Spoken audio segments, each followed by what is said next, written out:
Live है अरुण जी आप। बंद करो टीवी।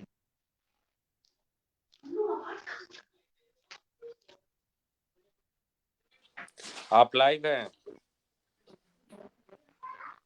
लाइव है आप। शुरू करें सर? हाँ बिल्कुल शुरू करें, आप लाइव हैं। स्त्री काल यूट्यूब चैनल एवं फेसबुक पर आप श्रोता दर्शकों का एक बार बहुत बहुत स्वागत, धन्यवाद। मित्रों, कई महीने बाद हम आपसे मुखातिब हैं। मैथिली हिंदी के वरिष्ठ लेखक तारानंद वियोगी से बातचीत को लेकर आज हम उपस्थित हुए हैं आपके समक्ष। तारानंद वियोगी किसी परिचय के मोहताज नहीं है। जिस तरह से इनका नाम मैथिली साहित्य में एक चर्चित और महत्वपूर्ण शख्सियत के रूप में जाना जाता है, हिंदी क्षेत्र में भी राजकमल चौधरी और नागार्जुन जी के जीवनीकार के रूप में इन्होंने जो हस्तक्षेप किया है, वह कोई अलग से परिचय देने की आवश्यकता मैं महसूस नहीं करता हूं मित्रों। तो मैं फिर भी जो हम लोगों की एक परंपरा रही है अपने लेखक मित्रों के बारे में कि एक संक्षेप परिचय अपने श्रोता दर्शकों को दिया जाना चाहिए, तो मैं एक संक्षेप परिचय तारानंद वियोगी सर का आपके समक्ष रखना चाहूंगा कि 1966 में इनका जन्म हुआ। बिहार के सहरसा जिले का एक गांव है महिसी। इनके पिता बद्री महतो थे और माता बादामी देवी। तारानंद वियोगी जी ने साहित्याचार्य एमए पीएचडी की शिक्षा पाई है। 1979 में इनकी पहली रचना मैथिली साप्ताहिक मिथिला मिहिर में प्रकाशित हुई थी। तब से लगातार साहित्य में इनकी सक्रियता रही है। कविता, आलोचना, कथा, जीवनी, संस्मरण, क्षेत्रीय इतिहास आदि कई विधाओं में लगभग 40 पुस्तकें प्रकाशित हैं तारानंद वियोगी सर की। मैथिली में जो इनकी प्रसिद्ध पुस्तकें हैं उनमें अपन युद्धक साक्ष्य, हस्तक्षेप, प्रलय रहस्य, दुनिया घर मेहमान, साखी, एक कविताओं का इनका संकलन है। मैथिली कविताओं का इनका एक अंग्रेजी अनुवाद बिटवीन द टू डैम्स नाम से एवं हिंदी अनुवाद बुद्ध का दुख और मेरा तथा अंधेरे में चांद नाम से प्रकाशित हुआ है। तारानंद वियोगी सर की जो आलोचना पुस्तकें हैं मैथिली में, कर्मधारय बहुवचन, राम कथा अमैथिली रामायण, उसके बाद मंडन मिश्र मिथक आ यथार्थ, धूमकेतु महाप्रकाश आदि। हिंदी में इन्होंने तुम्ही चीर सारथी के नाम से नागार्जुन जी के ऊपर एक संस्मरण की पुस्तक लिखी थी जो पहल पुस्तिका के रूप में प्रकाशित होकर काफी चर्चित हुई थी। बाद में इन्होंने युगों का यात्री नाम से नागार्जुन जी की बृहद जीवनी लिखी जो रजा फाउंडेशन के सहयोग से लिखी गई और राजकमल प्रकाशन ने जिसे प्रकाशित किया। इसके पहले इन्होंने राजकमल चौधरी की एक जीवनी लिखी जो हिंदी की लघु पत्रिका तदहो में प्रकाशित हुई थी। उसकी काफी चर्चा हुई, जीवन क्या जिया। बाद में इस पुस्तक को सस्ता साहित्य मंडल ने प्रकाशित किया। तो तारानंद वियोगी जी का यह एक परिचय है। अपने साहित्यिक लेखन के लिए इन्हें साहित्य अकादमी का बाल साहित्य पुरस्कार, यात्री सम्मान, किरण सम्मान, विदेह सम्मान, कोसी सम्मान और मुक्तिबोध सम्मान मिल चुका है। आज हम तारानंद वियोगी सर से जो बातचीत करेंगे उसमें हम लोग की जिज्ञासा है कि नागार्जुन की जीवनी लिखने के बाद इन्होंने 1000 वर्षों में मैथिली कविता की लेखन की जो परंपरा रही है उस पर एक किताब लिखी है। मैथिली में यह किताब प्रकाशित हो गई है और हिंदी में भी प्रकाशित होने वाली है, संभवतः सेतु प्रकाशन से। तो हम तारानंद वियोगी सर से जानना चाहेंगे कि बिल्कुल अलग विषय रहा, एक और जीवनी साहित्य, फिर कविता के इतिहास लेखन की ओर कैसे आपकी नजर गई और मैथिली में जो कविता लेखन की जो परंपरा अभी दिखलाई पड़ती है, 1000 वर्षों की क्या परंपरा रही है, उसके क्या ऑब्जर्वेशन रहे उस इतिहास लेखन को लिखने के क्रम में, उस अनुभव को साझा करें। आदरणीय तारानंद वियोगी सर। धन्यवाद अरुण जी। दरअसल मैथिली कविता के 1000 वर्ष, ये इस नाम से मैंने किताब लिखी है। वो अभी छप के अभी आई नहीं है, छप रही है। जी अंतिका जी प्रकाशन से उस किताब को आना है। ये दरअसल ये किताब क्या थी कि क्या होता है अरुण जी कि अ, युगों का यात्री लिखने के सिलसिले में एक बड़ी रचना का जो सृजनोत्तर आवेग होता है वो भी बड़ा होता है। उससे जी बाहर निकलने में भी लेखक को वक्त लगता है। और नागार्जुन की जीवनी लिखने में जितना मैंने काम किया था, उसके बाद मैथिली कविता के मैथिली साहित्य के प्राचीन चीजों की ओर मेरा ध्यान गया था। और है कि जिस भाषा में आप काम करते हैं, उस भाषा के प्राचीन साहित्य को बहुत तरजीह देकर पढ़ने की जरूरत रहती है। ये सबको करना चाहिए, सभी भाषा के लोगों को करना चाहिए जो भाषा के क्षेत्र में काम करते रहे, भाषा की विभिन्न विधाओं के क्षेत्र में।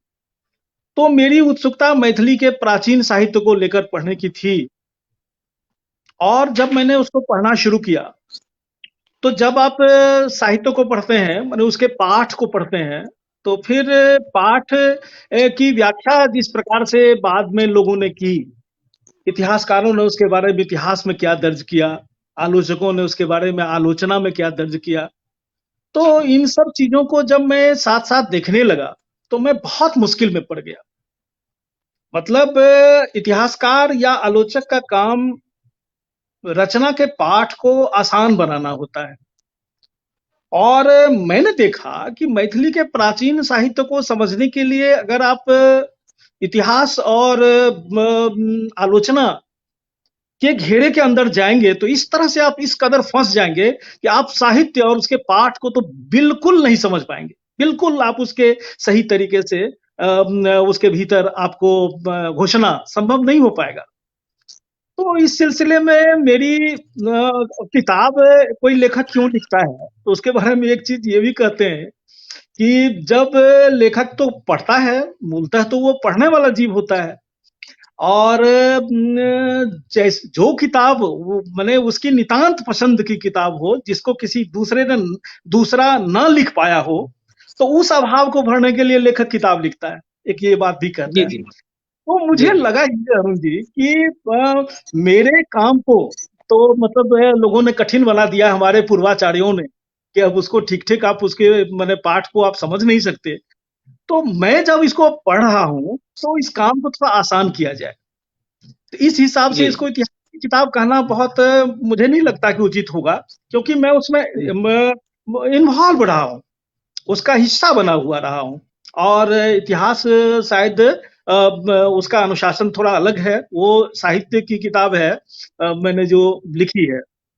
तो इस जी जी हिसाब कि 1000 वर्षों में कैसे कैसे एक भूभाग में मैंने एक भूभाग में की जो भाषा होती है, उसकी अपनी संस्कृति होती है और उसकी अपनी जातीयता भी होती है। उस जी भाषा जी की अपनी जातीयता होती है, उसमें विभिन्न धर्म होते हैं, विभिन्न संप्रदाय होते हैं, विभिन्न जातियां होती हैं। और सबको मिलकर एक वो भाषिक जाति बनती है। तो उस हिसाब से उसकी संस्कृति को समझना और उसकी रचनाशीलता को समझना, यही मेरी कोशिश रही है इस किताब को लिखने के पीछे। सर, हम किताब की चर्चा पर तो हम आगे भी आएंगे, लेकिन मुझको एक बात याद आ रही है। विधानसभा का प्रोसीडिंग में देख रहा था, तो बीपी मंडल ने कहा था कि मैथिली हमारी माता नहीं हो सकती है, कुमाता होगी। तो एक सहज जिज्ञासा है कि मैथिली को लेकर जो एक परसेप्शन हिंदी समाज के बीच रहा है, और खुद मैथिली समाज के अंदर भी, कि एक खास जाति संप्रदाय के लोगों का वहाँ बोलबाला है, वर्चस्व है। चाहे आप उसकी उस भाषा के अंदर बड़ी पुरस्कार कमेटियां हो, संस्थान हो, उसकी पत्रकारिता हो, और उसके जो विश्वविद्यालय हों। तो क्या सचमुच में ऐसी स्थिति है?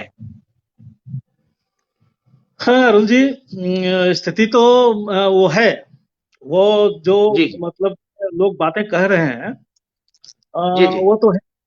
वो वैसा ही है कि जैसा कि वर्चस्वशाली लोग जो है अपना वर्चस्व कायम कर लेते हैं। जी जी लेकिन जब आप मैथिली को गहरे जाकर देखेंगे तो मैथिली का जो ओरिजिन है वो कहीं और आपको दिखाई पड़ेगा।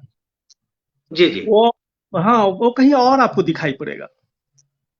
जी जहां तक बीपी मंडल साहब की बात कही हुई आपने याद दिलाई, मेरी भी जानकारी में ये बात है कि उन्होंने कहा था कि सो मैथिली मेरी माता नहीं विमाता है। तो जी, इसके विमाता पीछे शब्द तो, का जी। हाँ, हाँ, इसके पीछे वो पुराना इतिहास है कि जब 1910 में वो ये 20वीं सदी के जो प्रारंभिक वर्ष थे, वो बिहार में अस्मिता जागरण के वर्ष थे और जी विभिन्न जी जातियों ने अपनी अपनी सभाएं बनाई थी।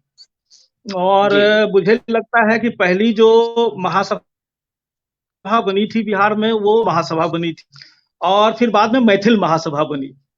म- जी मैथिली के जी साथ दुर्भाग्य क्या था कि ये तो भाई जाति की सभाएं थी। मैथिल उन्होंने रखा और उसमें सदस्यता उन्होंने दी केवल ब्राह्मण को और कर्ण कायस्थ को। लेकिन एक जी उन्होंने उन लोगों ने क्या किया कि मैथिली को अपनी भाषा बना ली। इस पर यादव सभा ने रिएक्ट किया। ये मैंने 1910 की बात में आपको कह रहा हूँ। और जी जी हमारा इलाका बहुत सक्रिय रहा है, मधेपुरा सहरसा एक ही था। तो वो बहुत सक्रिय इलाका रहा है, मैंने इन विचारों को लेकर, संस्कृति के प्रश्नों को लेकर, भाषा के प्रश्नों को लेकर। अब तो यादव महासभा ने ये आपत्ति की कि भाई मैथिली को आप इससे नहीं जोड़िए, अगर मैथिली को आप इससे जोड़ता है तो मैथिली तो हमारी भी भाषा है, तो फिर जी मैथिली जी महासभा में हमको भी सदस्यता दी जाए। जी जी तो ये बाकायदा ये प्रस्ताव गया मैथिल महासभा के पास और दरभंगा के जो तत्कालीन महाराजा थे तो वो उसके अध्यक्ष हुआ करते थे। और जी दरअसल ये राजनीति थी। तो अब उनको चाहिए था कि जो राज्य के जो मतलब संरक्षक वर्ग हैं, मतलब उनके समर्थक वर्ग, तो समर्थक वर्गों का एक जो है आभा मंडल बने, तो वो अपने समर्थक जुटा रहे थे। तो ये उनकी नीति थी। उनकी निश्चिंतता ये थी कि राजा और प्रजा का जो भेद होता है, वो उस भेद पर उनका ध्यान था। तो अंततः ये हुआ कि वो सभा में वो यादव महासभा ने जो प्रस्ताव दिया था, वो प्रस्ताव जी जी फिर महासभा में रखा गया और जी उसको निरस्त कर दिया गया। इसकी इतनी भयानक प्रतिक्रिया हुई थी कि यादव महासभा ने और दूसरे लोगों ने भी, जो मिथिला के थे, उन लोगों ने ब्रिटिश सरकार को ये लिख कर दिया था कि भाई मैथिली हमारी भाषा नहीं है। तो और वो नहीं हो सकती है। और ये जो बाद में हम देखते हैं कि दो चीजें हुई और ये सब आधुनिक युग में आकर हुई। 1000 वर्ष, जब मैथिली कविता के 1000 वर्ष पर मैं काम कर रहा था तो आपको आश्चर्य लगेगा संस्कृतियां किस प्रकार से मिलती हैं। इतना आनंददायक है उस चीज का अध्ययन करना कि संस्कृतियां किस प्रकार से मिलती हैं। आप देखेंगे कि तो जो सर, आप साहित्य, उस किताब को लिखने के समय जो आपने अनुभव किया, उस अनुभव को साझा करें हमारे पाठक श्रोताओं के समक्ष कि मैथिली कविता के इतिहास की जिस परंपरा की बात आप कह रहे हैं, वो परंपरा वस्तुतः क्या है, क्या रही है और आपने क्या लाने की कोशिश की है? देखिए, मैंने ये महसूस किया जी कि जी चीजें जो थी वो दो प्रकार की संस्कृतियां हमारे यहाँ थी और हर जगह थी। एक शास्त्रीय संस्कृति थी और एक लोक संस्कृति थी। हम्म लोक संस्कृति के जो प्रेरक तत्व थे वो आश्चर्यजनक रूप से तो वो बौद्ध विचार थे। हम्म और हमारे यहाँ भी जो मैथिली साहित्य की का आविष्कार हुआ है, अगर आप आविष्कारक खोजने जाएं तो जी आपको सर। आश्चर्य लगेगा कि वो बौद्ध लोग थे।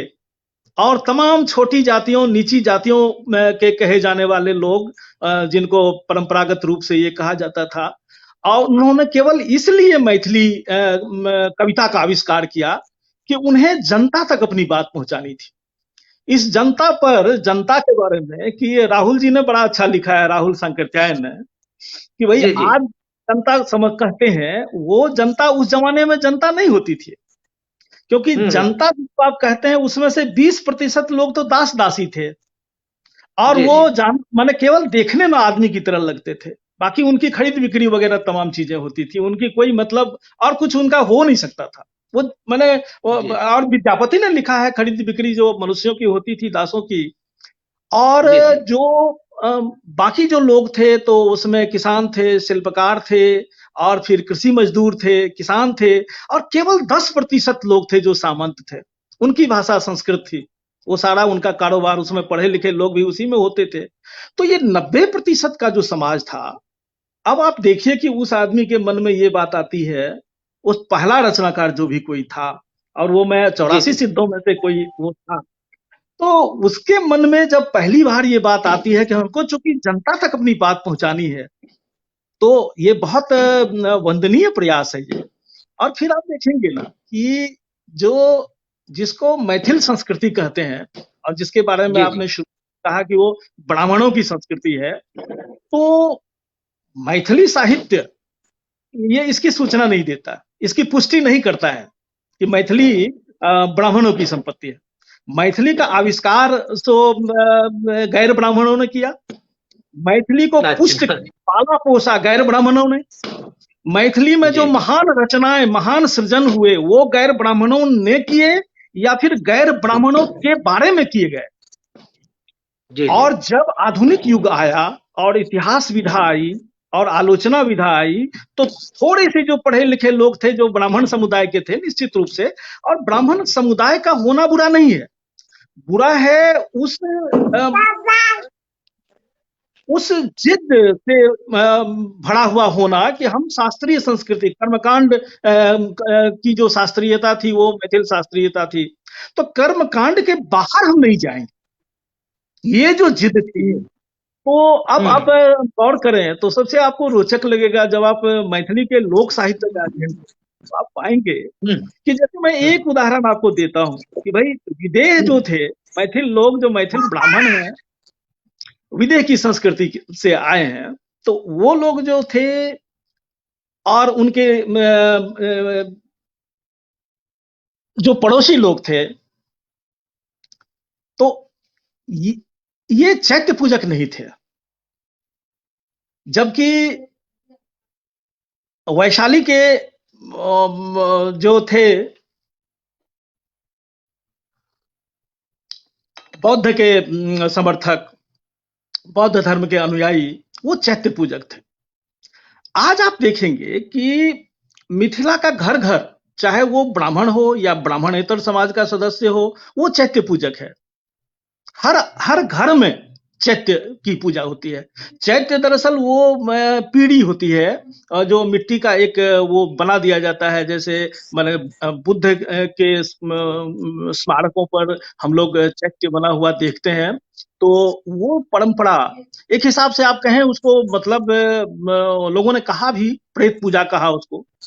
तो आज जो अच्छा है आज पूरी मिथिला चैत्य पूजक है, पीढ़ी की उपासक है। जो बौद्ध देवी देवताएं हैं, जैसे मैं आपको कहता हूं तारा, तो वो ब्राह्मणों की कुल देवी हैं। तो इस तरह अब जैसे जो जिनको हम मुसलमान कहते हैं, वो मुसलमान जो है, सो वो पीढ़ी में जो घर में जिन 14 देवताओं की पूजा हिंदू के घर में होती है, उन 14 देवताओं के परिवार में, देव परिवार में एक जो देवता है वो मुसलमान है। और उन जी जी मुसलमानों की महागाथा है, महागाथा कहेंगे आप उसको, महाकाव्य को, लोक महाकाव्य को, अब उनकी गाथा है। अब जैसे वो हम्म पूजा करते हैं धर्मराज की, अब धर्मराज हम्म का जो स्वरूप है वो निर्गुण देवता है। तो ये सारी चीजें, और ये चीजें पहुंचते पहुंचते हम लोग हमारे यहाँ देखेंगे ना कि अम, एक शास्त्राचार और एक लोकाचार, ये दो प्रकार की पद्धतियां हमारे यहाँ ब्राह्मणों में पाई जाती हैं। और इसको कहते हैं लोकाचार पर, माने शास्त्राचार पर लोकाचार हमेशा भारी पड़ा है। और ये लोकाचार जो है वो नीचे से आया है, माने सीधा लोक से आया है, जो ब्राह्मणों के घर तक प्रवेश कर गया है। और यही वजह है कि आज उनके यहाँ चैत्य की पूजा हो रही है। उनके यहाँ वो गीत गाए जा रहे हैं जिसमें असलियत बताया गया है, जबकि दुर्गा सप्तशती में आपने झूठ बोल दिया। आपने उसमें कुछ जब शास्त्र लिखने लगे तो कुछ आपने और बात उसमें बता दी, जबकि रियलिटी आपके लोकगीत में वो है सुरक्षित, और वो लोकगीत जो है आपकी माँ बहनें भी गा रही हैं। तो इस तरह से बहुत ये रोचक है। और तो इस प्रकार से संस्कृतियां जो हैं वो मिलती रही हैं और मिलते हुए आगे बढ़ती रही है। और इन चीजों में एक दूसरे को प्रभावित किया है। आधुनिक काल में आके वर्चस्व जब कायम किया गया, या आधुनिक दिमाग वाले लोगों की ये सारी खुराफातें हैं, तो अब तो ये स्थिति वास्तव में वो बन गई है, जैसा आप शुरू में बता रहे थे कि वो मतलब वो सारी चीजें जो है वो एक ही जगह, जैसे मतलब पुरस्कार जो हमारे यहाँ क्या है ना, जैसे वो गाय गोबर देती है ना, तो देखेंगे कि वो धप जी से जी। एक ही जाता है। तो ऐसे ही किसी आदमी के वो धप से गिर गया उस पे पुरस्कार, अब को क्या पुरस्कार महाराज जो है उसका।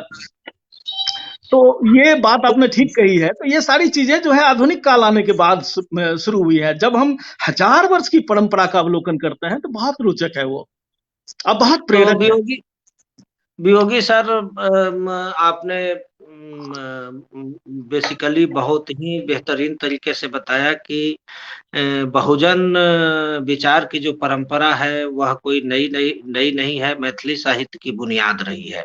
बिल्कुल। तो हम यह जानना चाहेंगे कि क्या कबीर को लेकर भी किसी तरह की कोई परंपरा मैथिली कविता में, जैसे आपने कहा लोक और वेद की परंपरा की बात आपने कही, तो कबीर को लेकर के कोई ट्रेंड मैथिली साहित्य के इतिहास लेखन के क्रम में आपको नजर आया? यही तो दुर्भाग्य है कि मिथिला में नजर आया, मिथिला के समाज में, मिथिला की संस्कृति में पूरा नजर आया, भरा हुआ नजर आया, लेकिन इतिहास में एक अक्षर भी नहीं नजर आया। यही आप देखिए कि हमारे जो है कैसे हमारे पूर्वज थे, कैसे विद्वान थे। जो चीजें मिथिला में घर घर बड़ी हुई है, गांव गांव में बड़ी हुई है, वो आपको मैथिली जी साहित्य जी। में कैसे दिखाई देगा। तो साहब ऐसे तो मतलब आपको जो आप तो मुंह से बोलते हैं ना, आप किसी ब्राह्मण को पूछिए, मैथिल ब्राह्मण को, कि क्या मन विद्वान को, कि क्या मैथिली ब्राह्मणों की भाषा है, वो कहेंगे नहीं नहीं, ब्राह्मण मैथिली तो सबकी भाषा है। लेकिन उनके व्यवहार को देखिए कि वो जो कर रहे हैं, वो कर रहे हैं, वो साबित कर रहे हैं, उनके व्यवहार को, उनके लेखन को, उनकी माने विचारधारा को, ये सारी तमाम चीजों को जब आप देखेंगे तो आपको लगेगा कि नहीं नहीं, वो केवल मुंह से बोलते हैं ऐसा, दरअसल करते हैं वो जो पोस्ट ट्रुथ का जमाना है ना, तो वो चीज जी जो जी। है मिथिला के नस में समाई हुई रही है। कबीर की परंपरा बहुत गहरी परंपरा हमारे यहाँ है। और आप देखेंगे कि 17वीं शताब्दी में जब कबीर के मठ बने, तो वो जी जी। 4 प्रमुख मठ जो भारत के 4 विभिन्न भागों में बने, उसमें से एक जी जी। मठ, माने प्रधान मठ, एकदम आरंभिक मठ मिथिला में बना।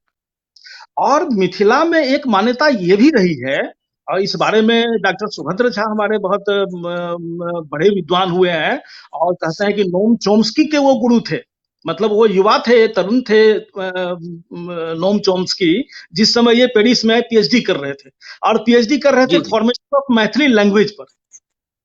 जी तो जी। तो और वो उनकी इतनी मानक किताब मानी जाती है कि मतलब वो मैथिली पर है, वो बाद की बात है। लेकिन किसी भाषा का अध्ययन कैसे करना चाहिए, तो इसमें पूरे दुनिया के भाषा वैज्ञानिकों में वो एक मानक किताब मानी जाती है।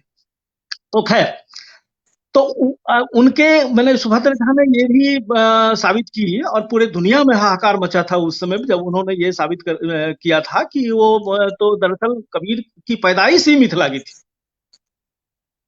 और जी मिथिला जी। उनके संस्कार में बसी हुई थी, तो यह वगैरह।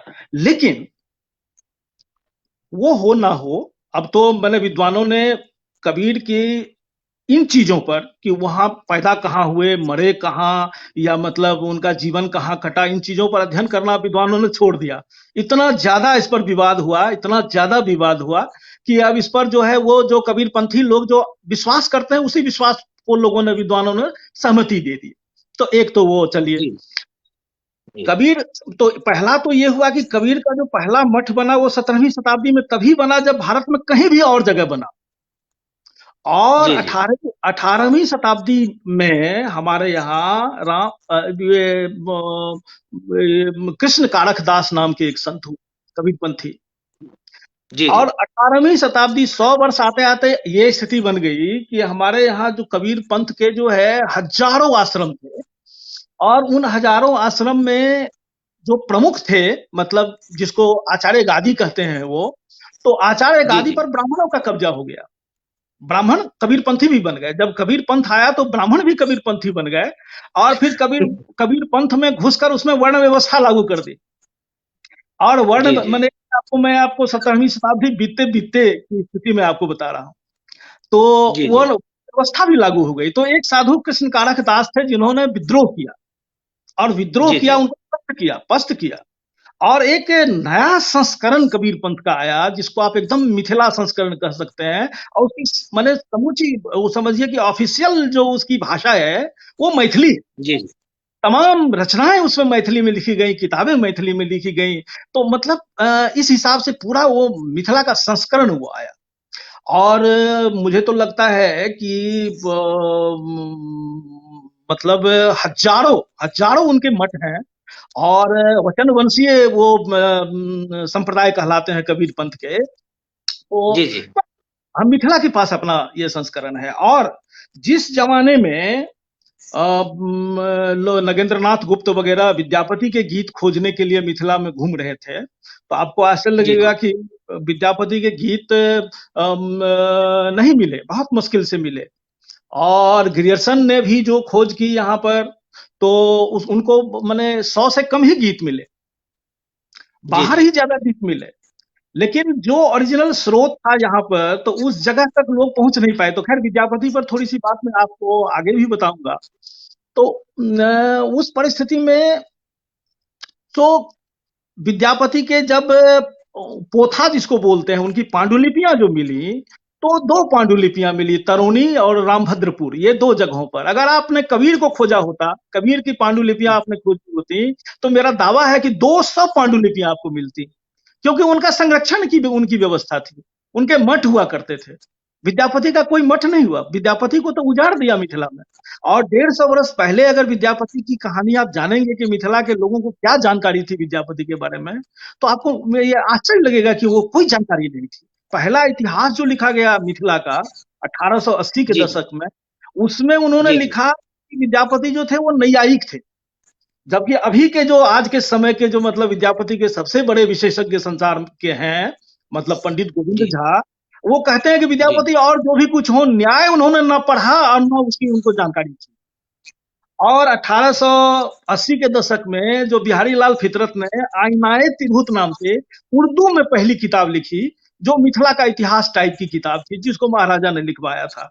उसमें उन्होंने उनको बताया कि विद्यापति नैयायिक थे। तो विद्यापति के बारे में तो यही जानकारी थी। आप देखिए कि विद्यापति पर्व आज मैथिलों के मतलब अस्मिता का सबसे बड़ा परचम उसको माना जाता है, विद्यापति पर्व। जी जी लेकिन विद्यापति जी जी पर्व का आविष्कार नागार्जुन ने किया।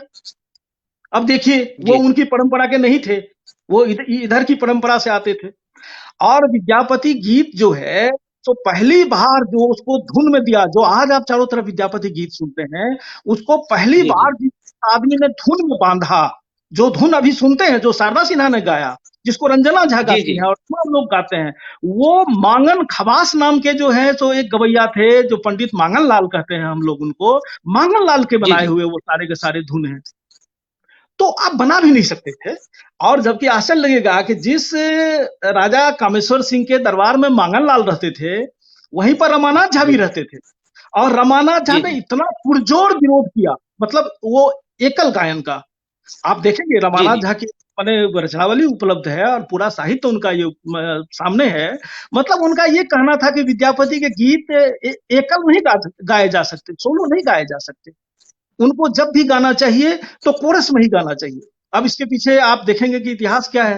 तो इतिहास आप देखेंगे कि विद्यापति के गीत या तो शूद्र लोग गाते थे, जो नटुआ थे, नाच में जी गाते जी थे।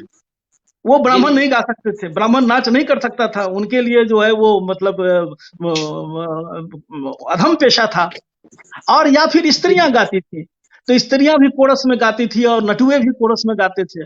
तो मतलब उनकी समझदारी थी। अब देखिए कि बड़े बड़े आचार्य हुए, रमानाथ झा जैसे आचार्य हुए, लेकिन भविष्य दृष्टि कहाँ थी? प्रश्न है कि जी जी भविष्य दृष्टि कहाँ थी? कि आज अगर आप विद्यापति को आपने सोलो में नहीं बांधा होता, और जैसे उन्होंने प्रस्ताव दिया था कि नहीं, मतलब पुरजोर विरोध किया था उन्होंने, और ये प्रस्ताव दिया था कि भाई वो देवघर के जो पंडा लोग कीर्तन में विद्यापति को जैसे गाते हैं, वो आदर्श शैली है विद्यापति गीत को गाने की। अब वो देवघर का वो जी जो वो था कब का लुप्त हो गया। अब तो विद्यापति जो बचे हैं तो वो तो सोलो में बचे हैं और वो तमाम तो धुन। तो ये अ, मतलब कुल मिलाकर ये बात मैं कहना चाह रहा था, आप पूछें। सर मैं यह कह रहा हूँ कि आप कह रहे हैं कि आधुनिक जो मैथिली साहित्य है उसने मिथिलांचल की जो बौद्धिक और कबीर की परंपरा थी क्या साजिशन उसको दबाया? क्या क्या देखिए, कारण है? ये इनको इसको इस अगर एक शब्द हिंदी साजिश में। मैथिली सर मैं यह कह रहा हूं कि मैथिली लेखन की जो परंपरा अब तक की रही है प्राचीन काल से लेकर आज तक, तो आपने कहा कि आधुनिक मैथिली साहित्य ने जो कबीर और बौद्धिज्म की जो परंपरा थी उसको सिरे से मतलब नकारा, जबकि लोक में प्रचलित थी बहुत गहरे अर्थों में। तो क्या हम्म। यह साजिशन किया? क्या इसके पीछे की क्या वजह हो सकती है? देखिए, साजिशन किया ये नहीं कह सकते हैं। मैं इसके जी लिए जी शब्द इस्तेमाल करूंगा, माने संकीर्णतावश किया। वो इतने जी संकीर्ण जी थे, इतने संकीर्ण थे। मतलब आश्चर्य आपको लगेगा कि अंग्रेजी पढ़े हुए लिखे हुए लोग थे। इलाहाबाद यूनिवर्सिटी से उन्होंने मतलब अंग्रेजी साहित्य में बड़ी डिग्रियां ली थी, पीएचडी वगैरह किया था।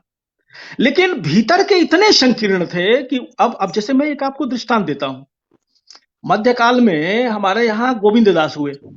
गोविंद दास का जन्म जरूर मिथिला में हुआ, लेकिन जिस जमाने में वो पढ़ने लिखने की उम्र में आए तब तक यहाँ पर न्याय दर्शन को पढ़ने की जो परंपरा थी वो उजड़ चुकी थी। चीजें धीरे धीरे उजड़ती रही और वो बाद को और चीजें भी उजड़ी, लेकिन उस समय तक न्याय दर्शन की परंपरा उजड़ चुकी थी। और वहां पर जो है बंगाल में वो परंपरा कायम थी। और वो वही गांव था जहां चैतन्य महाप्रभु हुए। तो वो न्याय दर्शन पढ़ने के लिए वहां गए। चैतन्य महाप्रभु का जो वो वैष्णव संप्रदाय था वो पूरी चला चलती में था उस जमाने में। तो वो इतना रम गए कि उन्होंने वो दीक्षित हो गए वो चैतन्य के संप्रदाय में। और अपना पूरा जीवन उन्होंने वहीं काट दिया, वहीं गुजार दिया। जी अब जी आप देख अब देखिए कि वो लौट कर मिथिला नहीं आए। और चूंकि उन्होंने जीवन समर्पित कर दिया इसलिए उन्होंने शादी नहीं की, उनके बाल बच्चे नहीं हुए। तो वो तो जी जी चले गए, मिथिला उनको भूल गई। 17वीं शताब्दी में लोचन ने मैथिली गीतों का संग्रह किया है राग तरंगिणी नाम से। उसमें आपको गोविंद दास का कोई पद नहीं दिखाई पड़ेगा। और बाद में भी जो तमाम लोगों ने संकलन किए उसमें गोविंद नाम के और भी कवि हुए। तो उनकी कविताएं भले आपको दिख जाएं, लेकिन गोविंद दास नाम के जो ये वैष्णव भक्त थे वो कहीं आपको दिखाई नहीं पड़ेंगे। अब देखिए सर कि जी तो सर जी जी हाँ, तो मतलब है कि उनकी जो संकीर्णता थी ना, वो ब्राह्मण जी धर्म जिसको हिंदू धर्म कहते हैं, दरअसल उसको ब्राह्मण धर्म करना कहना चाहिए। तो उसके जी जी तो मतलब उसमें तो सैकड़ों परंपराएं हैं, सैकड़ों संप्रदाय हैं उसमें। एक तरफ अगर ईश्वरवादी है तो दूसरी तरफ निरीश्वरवादी भी वही है, जी जी निरीश्वरवादी भी वहीं पर है। तो जी जी आस्तिक परंपरा है तो नास्तिक परंपरा भी वहीं पर है। तो ये तो बड़ी चीजें हैं। वो मतलब हिंदू धर्म कोई बहुत माने आसान नहीं है। और जिस तरह से मतलब तो एक संकीर्णता यह है कि हम हिंदू धर्म के जिस संप्रदाय से आते हैं, कर्मकांडी हैं, तो उसके सिवाय और किसी को हम वैल्यू नहीं देंगे। स्वधर्मे निधनम श्रेयम, श्रेय पर धर्मो भयावह, कि हम मर जाएंगे लेकिन हम वही रहेंगे। इसके सिवाय हम किसी दूसरे को वैल्यू नहीं देंगे। जो हमारा पथ है, जो हमारी जाति है, जो हमारा मतलब हमारी समझ है। तो इस तरह से जो ये जो प्रवृत्ति रही इसने जो संकीर्ण बना दिया विद्वानों को। और जी कहने जी को वो महामहोपाध्याय हैं, लेकिन वो संकीर्णता के आगर है। जी जी तो ये मैं साजिश इसको नहीं कहता, मुझे संकीर्णता ही ज्यादा ठीक लगता है, जिसका परिणाम कि भविष्य में बहुत बुरा पड़ा। मैथिली जो है टूट कर मिथिला का अपना कोई राज्य नहीं बना, जबकि एक जमाना था कि जब बंगाल का लीड लेती थी वो, मतलब मिथिला, वो 4-5 राज्य जो पूर्वांचल के थे उनका लीड लेने वाली जगह थी मिथिला। और जी जी लेकिन तो सब लोग बस गए और मिथिला उजड़ गई। तो इसकी तो वजह थी। और ये वजह जो है उसमें साजिश हमको आज जाके दिखाई पड़ सकती है, लेकिन वो तो मैं संकीर्णता ही बोलूंगा उनकी। सर, जब आप यह काम कर रहे थे, तो क्या आपके मन में इस तरह के संदेह नहीं थे कि मैथिली साहित्य का जो परिदृश्य है, उसमें वैदिक धर्म के वृक्ष कबीर और बुद्ध की परंपरा को आप लाएंगे तो आप भी टारगेटेड किए जाएंगे? दरअसल सच तो किसी को बोलना पड़ेगा। और जी, लोग जी। अभी जैसे अगर आप ये देखें कि बहुजन लेखक जो हैं वो कितनी तादाद में मैथिली में है, और ये मैथिली हुँ, जो है क्या ब्राह्मणों की भाषा है। तो अभी हमारे हुँ। मित्र रविंद्र कुमार चौधरी ने एक शोध किया है। उन्होंने मैंने प्राथमिक स्रोत से उन्होंने जानकारियां इकट्ठी करके ये जमा किया, और उन्होंने ये हाँ, दिखाया कि अगर 500 लेखक ब्राह्मण लिख रहे हैं तो 450 लेखक ब्राह्मणेतर लिख रहे हैं, जिसमें बड़ी तादाद में जो है वो दलित हैं, पचपनिया हैं और मुसलमान हैं। जी, तो जी। उस तरीके से आप ये नहीं कर सकते। आप ये कर सकते हैं कि आज के दिन में अगर हमारी भाषा में कोई सबसे बड़ा प्रतिभाशाली लेखक है, जो वैश्विक स्तर का साहित्य लिख सकता है, तो वो सुभाष चंद्र यादव हैं। लेकिन उनकी तरफ वो नहीं देखेंगे। जिनके हाथ में पुरस्कार है, जिनके हाथ में विश्वविद्यालय है, जिनके हाथ में तमाम जो है संसाधन है, वो उनको उनकी परवाह नहीं करेंगे। जितने बड़े लोग हुए हैं हमारे यहाँ, हरे कृष्ण झा हुए हैं, हमारे यहाँ राजकमल चौधरी हुए हैं। आप पता कीजिए कि इनका जो है कभी इनको इनके समाज ने सम्मान नहीं दिया। नागार्जुन को आप जी, जी। सुनेंगे तो मतलब जो तो वो गालियां देते हैं।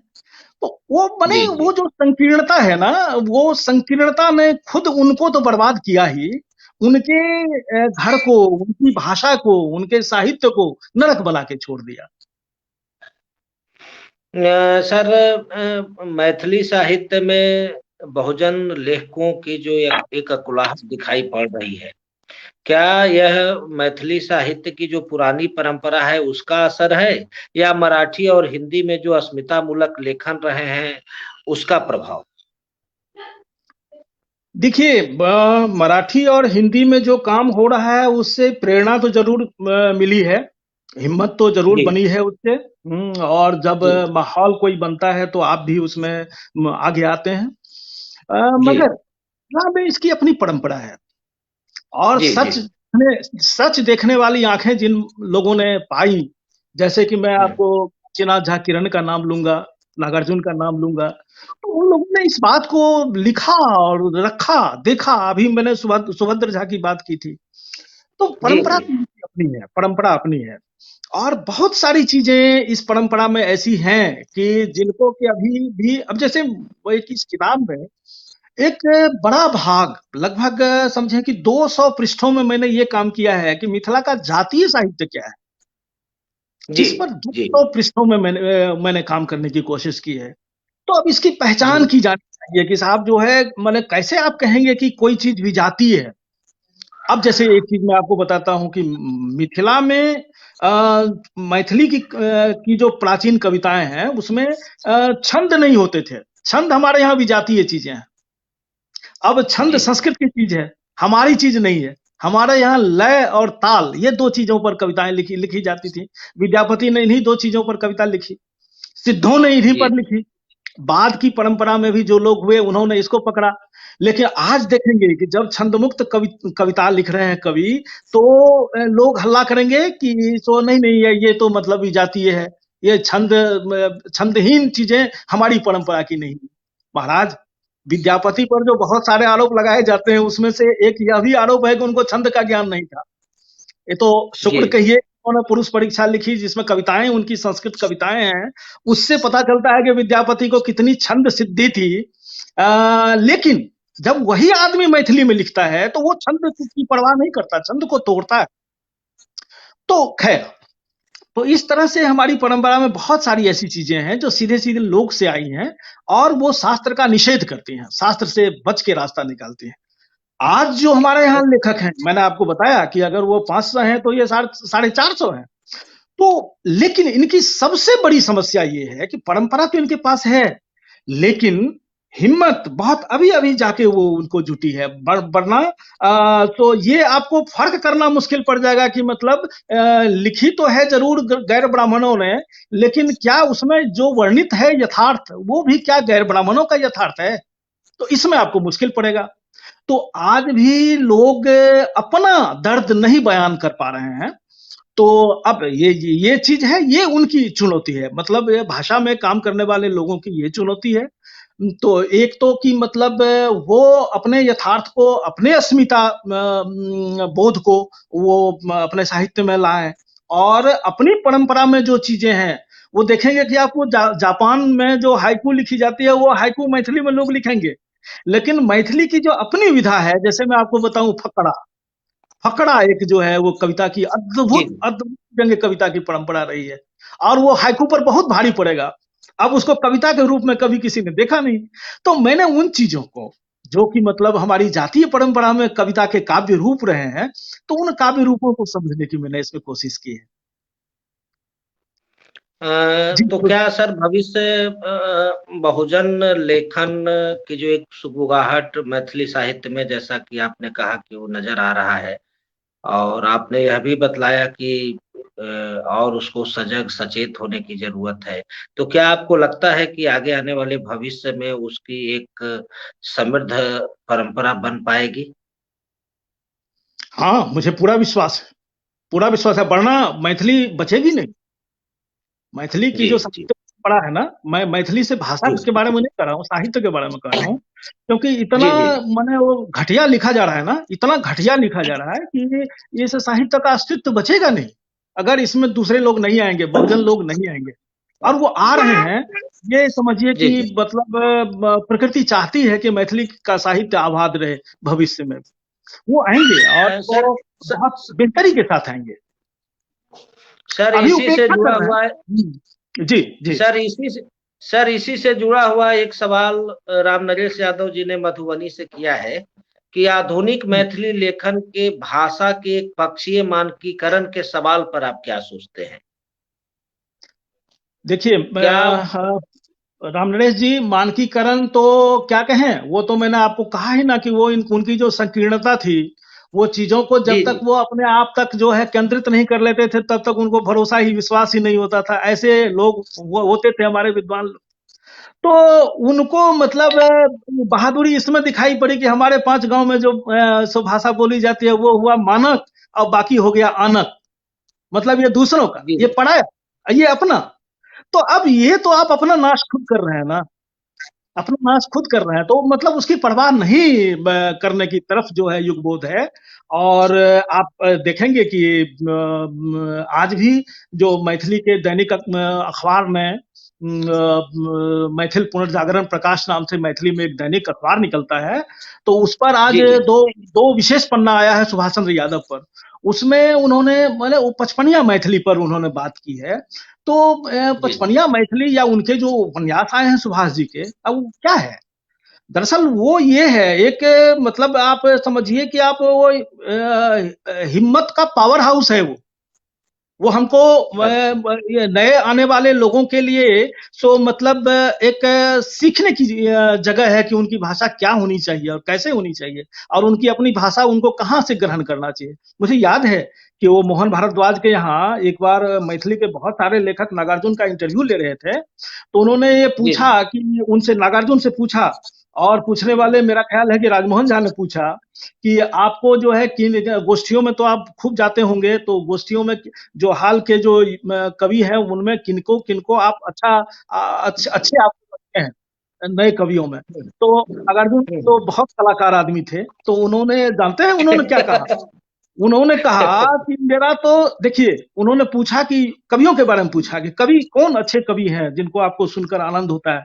तो उन्होंने जवाब देना शुरू किया कि मेरा मन तो सबसे ज्यादा धोबी घाट पर लगता है। वो तालाब के किनारे धोबी कपड़ा साफ करता रहता है, और उसका गधा वहां चढ़ता रहता है, उसकी पत्नी वहां रहती है उसके मदद में, और वो जो है सो कभी वो आपस में बात करते हैं, तो वो जो बातें करते हैं या वो जो मतलब गाना गाता है श्रम गीत, और वहां पर जो चीजें होती हैं उसमें ज्यादा सृजनशीलता है। अब क्या कहेंगे आप, ये समझ, हाँ ये समझने की बात है कि मतलब हम, हमारी जो परंपरा है, हमें अपनी चीज कहाँ से उठानी है और किस जगह से कैसे हम पुरानी संकीर्णता को दूर करें, ये चैलेंज भी है बहुजन लेखकों पर। अब जैसे आप मुझे जी देखें, वो तमाम संकीर्णताओं की मैंने नोटिस ली है और मैंने जरा सा भी जी परवाह नहीं की है कि मैंने कौन है वो सामने जो खड़े हैं महारथी, वो कौन है, उन्होंने अगर कोई गलत बात लिखी है तो मैंने बहुत डट के उसका विरोध किया है और उसके लिए मैंने साक्ष्य दिए हैं, पूरा संदर्भ भरा हुआ है। तो ये चीजें आप करेंगे राम नरेश जी, तभी जाकर जो है सो मतलब चीजें साफ होंगी।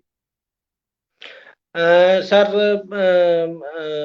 एक सवाल और है कि आप मैथिली कविता में भी लगातार सक्रिय रहे हैं।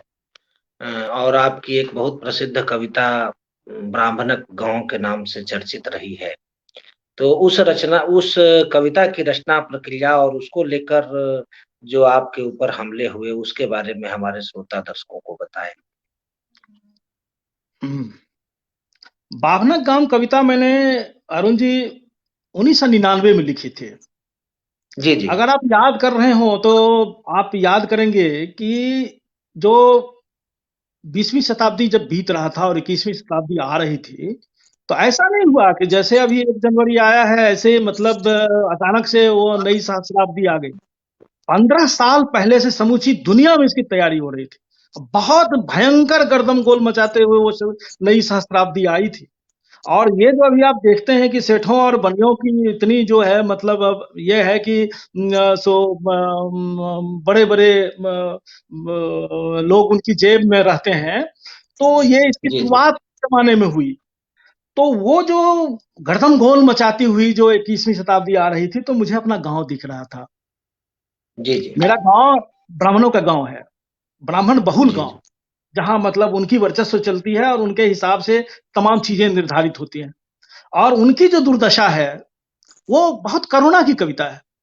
इसीलिए उस कविता के साथ बहुत मतलब ये क्या कहें कि वो कविता मतलब ऐसी है ना कि ब्राह्मणों ने तो उसको इसलिए इनकार किया, उसका विरोध किया कि वो ब्राह्मणों के पक्ष में नहीं है। और जी जी दलित दलित या बहुजन लोगों ने इसलिए उसका विरोध किया कि वो ब्राह्मणों के प्रति एक सहानुभूति उसमें है, एक करुणा है। नहीं होनी जी चाहिए जी करुणा। तो जी करुणा जी ये है कि साहब ये लोग कहाँ रह रहे हैं, दुनिया कहाँ जा रही है और इनकी समझदारी क्या है और ये क्या सोच रहे हैं, कितनी बचकाना हरकतें ये कर रहे हैं।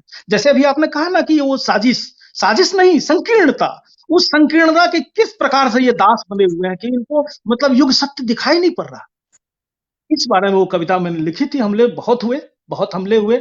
मुझे लगता है कि उस पर जो मैंने उसके विरोध में जो चीजें लिखी गई, तो कम से कम 25 तो उस पर कविताएं लिखी गई और कुछ मतलब उसकी मतलब प्रति कविता कहें उसको आप, मतलब उसके विरोध में कविता के विरोध में कविता। जी और जी माने जितनी निंदात्मक चीजें लिखी गई अगर उसको आप एक जगह इकट्ठा करके छापेंगे तो मुझे लगता है कि 500 पेज की किताब होगी ये, इतना लिखा गया।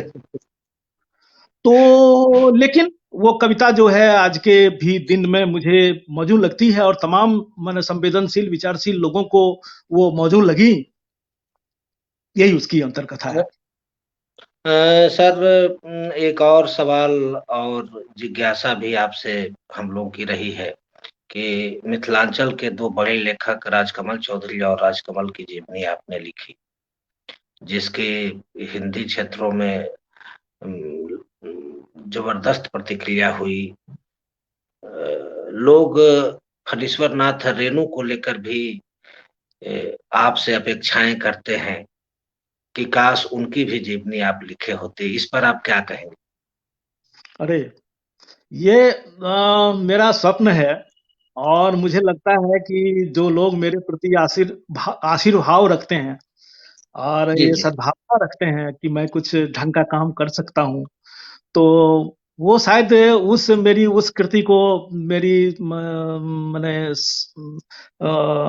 सर्वोत्कृष्ट कृति शायद कहें, वो मेरी योजना में शामिल है। और रेणु जी गहरे बसे हुए हैं, जी जी उन जरूर काम करने वाला हूँ। जी। सर, भविष्य में क्या योजनाएं हैं आपकी लेखन के मोर्चे पर? अरुण जी जिस समय ये युगों का यात्री किताब मेरी आई थी तो उसकी जी भूमिका जी में भी मैंने ये बात कही थी और उसकी जी प्रतिक्रिया जी हुई, तो कई लोगों ने मेरे पास अप्रोच किया कि वो किताब लिखने के सिलसिले में जो दूसरी दूसरी चीजें आपने लिखी तो वो सब चीजें हमें दें। तो माने साहित्य अकादमी का भी एक है प्रस्ताव। तो इस प्रकार से कई सेतु प्रकाशन का है। तो वो सब चीजें हैं, मगर ये मैथिली कविता के 1000 वर्ष ने मेरा अभी तक का पूरा समय ले लिया। उस दिन के बाद जी 2019 में मैंने वो किताब खत्म की थी। जी 18 के ही दिसंबर तक वो खत्म हो गई थी। जी तो 19 में उसका प्रूफ देखने के बाद मैं इस काम में लगा था, और 19 से अभी तक मैं उसमें लगा रहा हूँ। तो मेरे काम करने का तरीका यही है, मतलब जिस काम को करता हूँ तो उसमें बहुत गहरे डूबता हूँ। तो जी अब जो चीजें हैं, अब जैसे पंडित मांगन लाल पर एक उपन्यास लिखने की योजना है, और जी जी उस पर संकलन वगैरह के काम में लगा हुआ हूँ। फिर 2-3 उपन्यास लिखने की, औपन्यासिक कृति लिखने की, और जो जी जी मतलब एक सभ्यता गाथा की तरह से होंगे। तो जी जी ये सब मेरी योजनाएं हैं। तो फिलहाल तो कुछ जो बचे हुए काम हैं, जो दूसरों से मैंने वादा किया है, एग्रीमेंट किया हुआ है, तो वो सब चीजें कुछ करने का इरादा है। उसमें से कुछ काम नागार्जुन को लेके भी हैं। जी जी जी सर, आप स्त्री काल के मंच पर आए, एक बार पुनः आपका बहुत बहुत आभार, धन्यवाद। और इस पूरे कार्यक्रम से हमारे जितने श्रोता दर्शक जुड़े हैं, दुर्भाग्य से मैं उनकी उपस्थिति को नहीं देख पा रहा हूँ, लेकिन आप सबका बहुत बहुत आभार कि आपने इस कार्यक्रम में अपनी उपस्थिति बरकरार रखी। एक बार पुनः आप सभी का दिल से आभार। आप स्त्री काल फेसबुक लाइव से जुड़िए, यूट्यूब चैनल को भी सब्सक्राइब करना ना भूलिए। बहुत बहुत आभार, धन्यवाद सर। मेरी ओर से भी। शुक्रिया।